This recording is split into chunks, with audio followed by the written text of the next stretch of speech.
Heidi here from Rain Country. God is good all the time, and I'm here for another frequently asked question, and again it has to do with the Foodsaver tops, these little things right here. In particular, the regular mouth. A lot of people have been having issues with the regular mouth not properly sealing, and I'm going to explain why. One of the other issues that the regular mouth vacuum sealer top has is the little blue gasket. When you go to vacuum seal something in your jar and you pull this off, this gasket will just kind of peel out a lot of times. There is a certain trick that you can do it just a certain way and it will stay in, but as easy as it is for it to pop back in, it's really not that big a deal. You just want to make sure that when you put it back into place, that you put it in so that the opening is U-shaped, right? That's facing outwards, not in towards the inside of the Foodsaver top, but outwards towards you like this. If you turn it the wrong way and then you go to use it again, it's not going to work. So you got to make sure you get that part right. That could be one of your issues if you're not getting the gasket in right. However, there is an issue that has nothing to do with user error, and that is it's with the top itself. And I think it is related to the fact that this gasket comes out frequently. It might be the same thing. It seems to me that it just doesn't fit in there as tightly as the wide mouth jar one does. And that could be the same reason why this one is more problematic when it comes to sealing.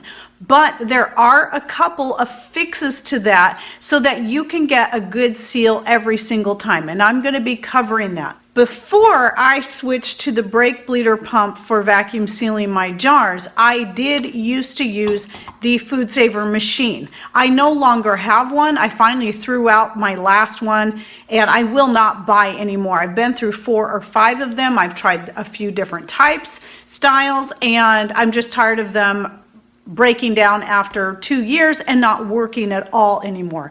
They either don't vacuum or they don't seal or both.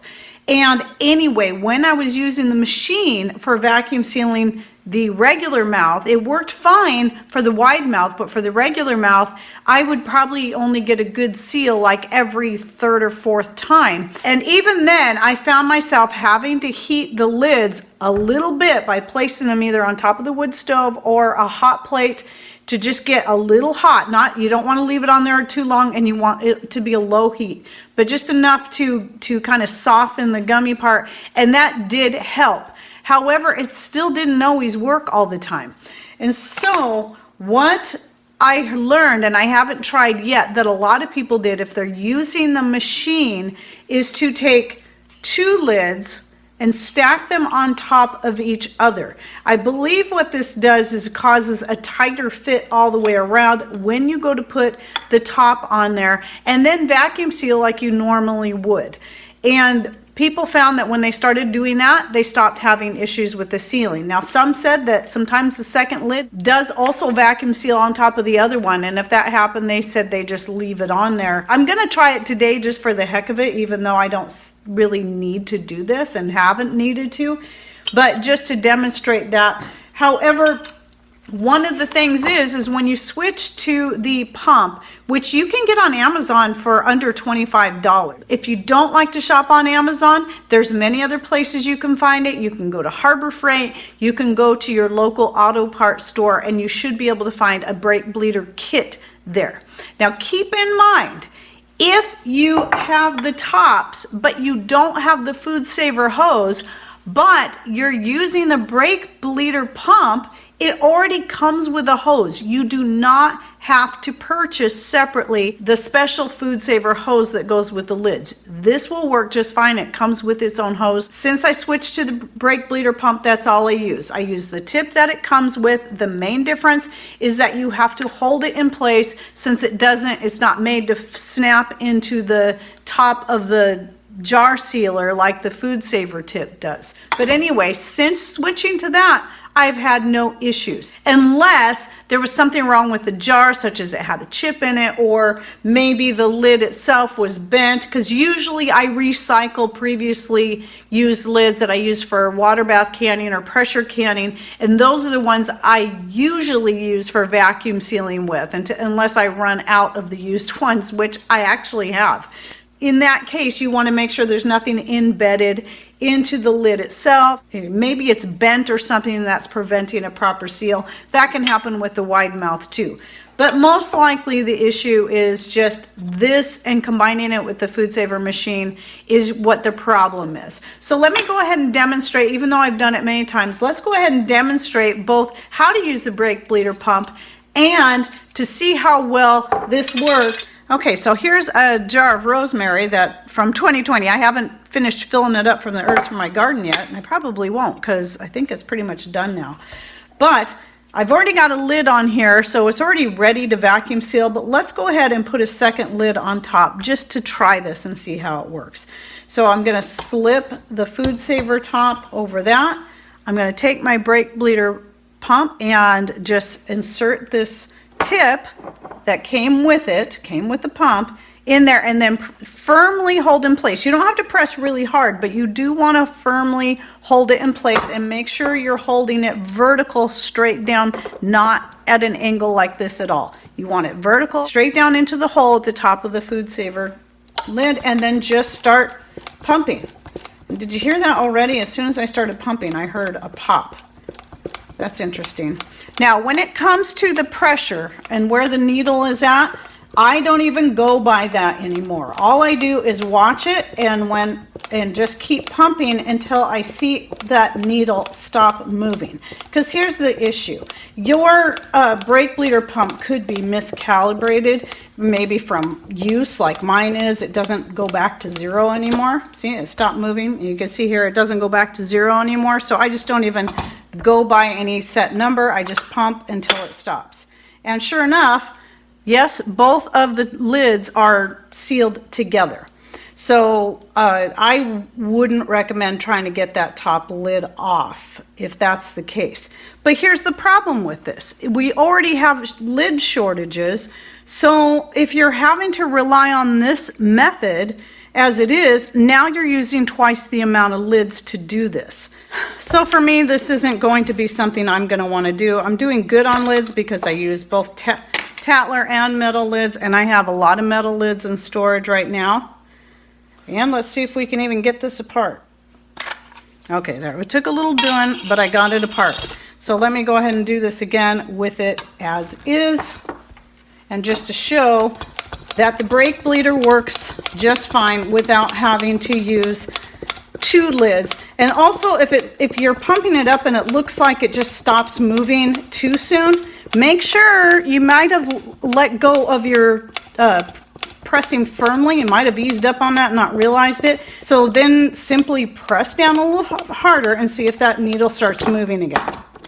Okay, and see, there, it slipped off. And there we go though, it's sealed, all right?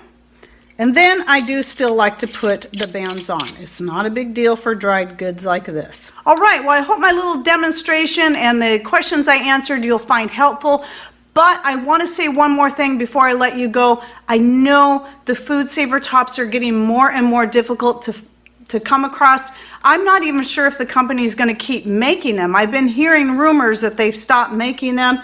That could be true. It could simply be that the great amount of demand for these has just made them really hard to get. And as I said in that video about where to find the Foodsaver tops, don't give up searching. And a few things I didn't think to say, and a lot of people under that video recommended several other places like Wayfair, to look online, Ace Hardware, Harbor Freight, and many other places. Bed Bath & Beyond, I think, was another one, and other such places. Just any place that sells either canning supplies or kitchen supplies or both, you might be able to find them there. And then also, the first place you should actually be looking is on your Facebook Market, or if you go garage selling or anything like that, look for them there. Some people have been able to find them secondhand. Sometimes people have just been putting it out there on their social media saying, I'm trying to find the Foodsaver tops. Does anybody have one that they're not using that I would love to buy it from you?